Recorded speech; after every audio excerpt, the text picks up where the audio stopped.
Voilà. Donc, pour le tableau de signes, là, je vais faire, donc, on a x et f de x. Tableau de signes, je dois d'abord noter des bornes, donc moins 3, et puis racine en fait, moins 3 est aussi, est non seulement une borne, mais c'est aussi une racine puisque ça touche l'axe de x. Après ici, racine c'est des moins 0,1 et après la racine c'est des 2 et on termine à 3. Donc après 3 j'ai rien, avant moins 3 j'ai rien. En dessous de moins 3 comme c'est une racine je dois noter 0 et puis là c'est une racine 0, 2 c'est une racine 0, en 3 c'est pas une racine donc je dois, comme c'était au-dessus de l'axe de x, donc je note un signe plus. Et après il fallait rajouter donc des signes. Entre moins 3 et moins 1, entre moins 3 et moins 0,1, c'était la zone bleu, vert, donc c'est positif. Entre moins 1,5, moins 0,1, pardon, jusqu'au 2, c'était en dessous, donc c'est négatif, et après, là c'est vert, de nouveau, c'est positif. Ok? Ici, on n'avait pas demandé de faire le tableau de variation, mais sinon, on en aurait déjà fait pas mal. Ça va? On passera maintenant à la question 8. Donc, pour la question 8, quand je vous demande de comparer les deux fonctions, là, quand vous voyez ce genre de symbole-là, toujours pensez à découper votre graphique. Ok? Là, là, et là, entre, pardon, ici. Ok? Donc, après le découpage, je vais indiquer zone 1, zone 2, zone 3, zone 4. Mais fais attention, la zone 2, ici, on est à moins 0,8. Ok? Moins 0,8. Puisque ce n'est pas tout à fait à moins 1. Plutôt moins 0,9. Pardon. Voilà. Maintenant, une fois on avait noté des zones, il fallait indiquer aussi pour des F et des G. Donc G, c'était le graphique ici, donc là c'est G. Si je suis le graphique, là c'est G. Et ça descend, là c'est G. Et pour le F, F, bah ici c'est F, ici c'est F, et ici c'est F. Ok? Maintenant, je veux que F soit plus petit ou égal à G. Du coup, F, il doit se trouver en dessous. Là où F se trouve en dessous, bah, c'était la zone 2 et la zone 4. Donc, c'était la zone 2 et 4. OK? Maintenant, la zone 2 commence de moins 0,9 jusqu'au 0, puisque là, c'est x égale à 0. Ensuite, la zone 4 commence union, comme c'est une deuxième intervalle, va de 3 jusqu'au plus l'infini. Et à la fin, on doit rajouter donc des crochets, donc crochet ouvert pour l'infini. Maintenant, en 3, les deux graphiques se touchent, et moi je peux bien, ce qui signifie que les deux fonctions sont égales, et je peux bien prendre quand c'était égal, donc c'est ouvert, c'est fermé. Moins 1 et moins 0,9 c'est pareil, ça touche, donc c'est égal, et je peux prendre tout ce qui est égal, donc je mets des crochets ouverts, et n'oubliez pas d'indiquer x appartient, ok? Et pour la deuxième, je veux que f de x soit au-dessus de l'axe de g de x. Du coup, il y a la zone 1 qui convient, puisque dans la zone 1, f est au-dessus de g, et dans la zone 3, f est au-dessus de g. Donc, c'est 1 et 3. OK? Maintenant, la zone 1, c'était de moins l'infini jusqu'au moins 0,9. Il y a un deuxième intervalle de 0 jusqu'au 3. 0 jusqu'au 3. Maintenant, on va rajouter des crochets. À moins l'infini, nécessairement, c'était crochet ouvert. Moins 0,9, ils sont égales, mais moi, je peux pas prendre quand c'était égal. Du coup, c'est crochet ouvert. Pareil, en 0 et 3, ils sont égales, mais dans l'énoncé, on ne peut pas prendre qui sont égales, donc je mets des crochets ouverts. OK? Ça, c'était la première. Ensuite, pareil, hein, on voit des inégalités. Je vais commencer par les découper en plusieurs zones. Là, là, là. Mais faites attention, ici, tous les deux graphiques se terminent là. Donc, je dois aussi indiquer là où je commence, là où je peux faire les comparaisons. Donc, j'ai zone 1, zone 2, zone 3, zone 3 et zone 4. OK?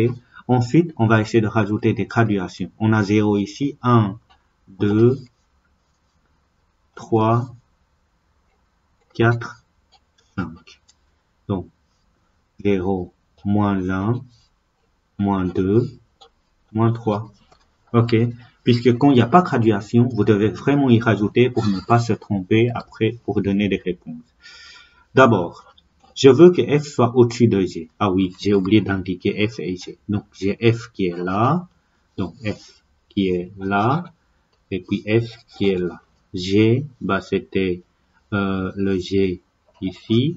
G là, c'était noté. G là et G là. Donc, je veux que f soit au-dessus de g. Du coup, c'est la zone 1 qui est au-dessus de g et la zone 3 où f est au-dessus de g. OK? Donc, la zone 1 commence de moins 3 jusqu'au moins 2. Moins 3 jusqu'au moins 2.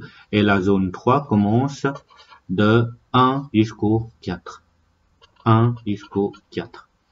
Pour passer de moins 3 jusqu'au moins 2, donc là, je dois rajouter des crochets. Donc, au moins 3, f est bien plus grand que g. Donc, je note un crochet ouvert.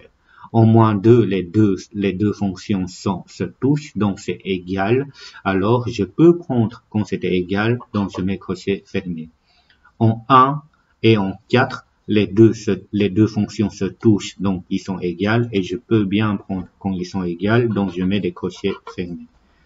Pour la seconde inéquation ici, f est plus petit que g. Donc, il faut que f soit en dessous de g. Du coup, f est en dessous de g dans la zone 2 et f est en dessous de g dans la zone 4. Donc, dans la zone 2, je commence de moins 2 jusqu'au 1, union de 4 jusqu'au 5. 4 jusqu'au 5. Maintenant, on doit rajouter des crochets. En moins 2 et en 1, les deux fonctions se touchent. Donc, ils sont égales. Alors, je peux pas prendre quand ils sont égales. Donc, moins 2 et 1, c'est crochet ouvert.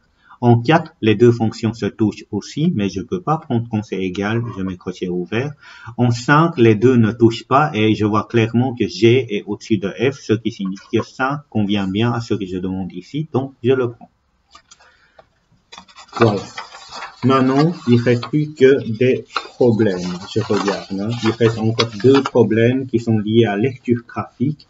Donc, pour des problèmes où on doit lire les graphiques, il fallait bien lire l'énoncé pour ne pas se tromper au niveau des questions. Nous avons donc le taux de chômage entre 15 ans à 65 ans estimé mensuel à partir de janvier 2019. Donc, ce que vous voyez ici en pointillé, c'était 2019 et en traite pleine, c'était 2020. OK?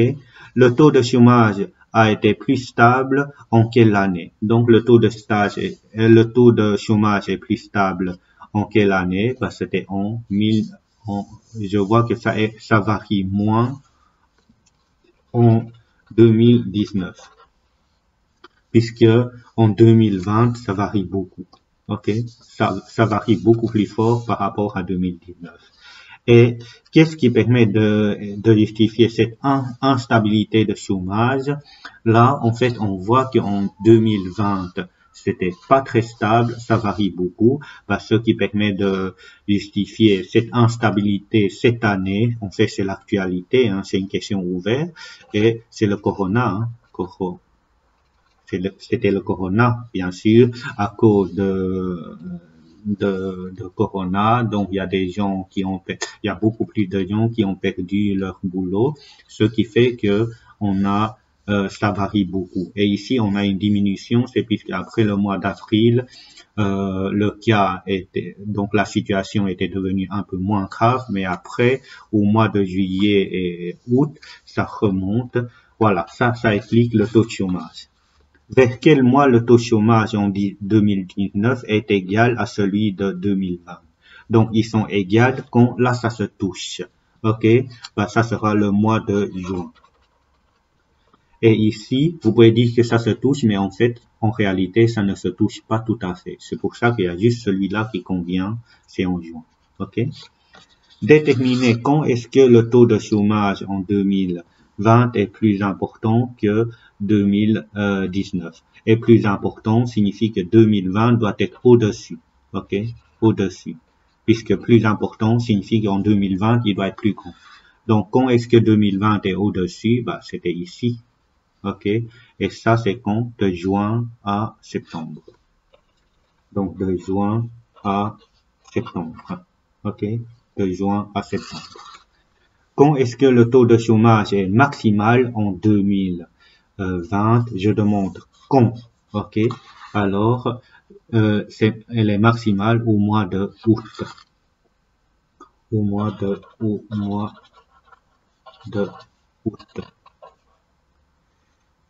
Août. OK? Vers quel mois le taux de chômage est égal à 5%? Et là, j'ai oublié de préciser pour quelle année que je parle.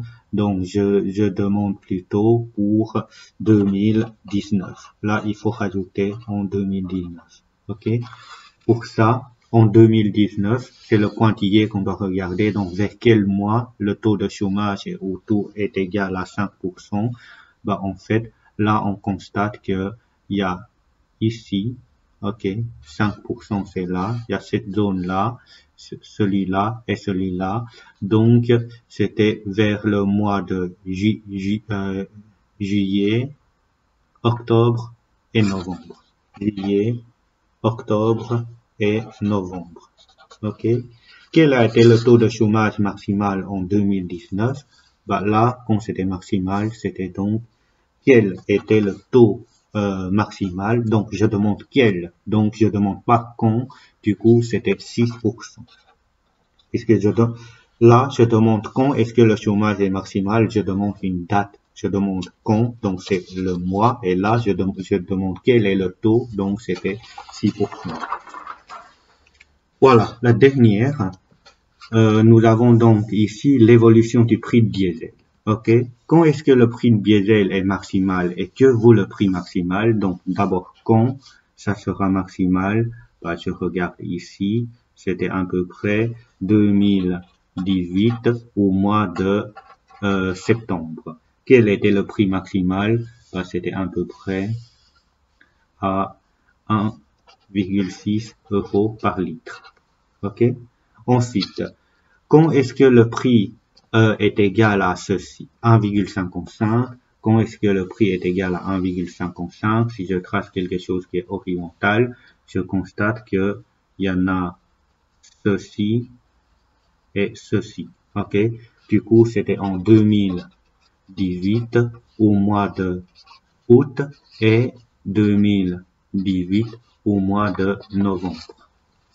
Quand est-ce que le prix est inférieur à 1,45. Quand est-ce que le prix est inférieur? Ben là, le prix est inférieur, donc entre donc 2017 au mois de janvier jusqu'à donc 2018 au mois de avril. OK? Maintenant, j'ai rajouté une autre courbe pour l'évolution prix diesel. C'était donc la traite pleine que vous voyez ici. Et après, c'est l'évolution le prix d'essence qui est là. OK? Je demande quand est-ce que le prix d'essence coûte strictement moins cher que le prix strictement moins cher. Donc, c'est ce symbole-là que le prix diesel. On a donc diesel, et là, c'était essence et essence.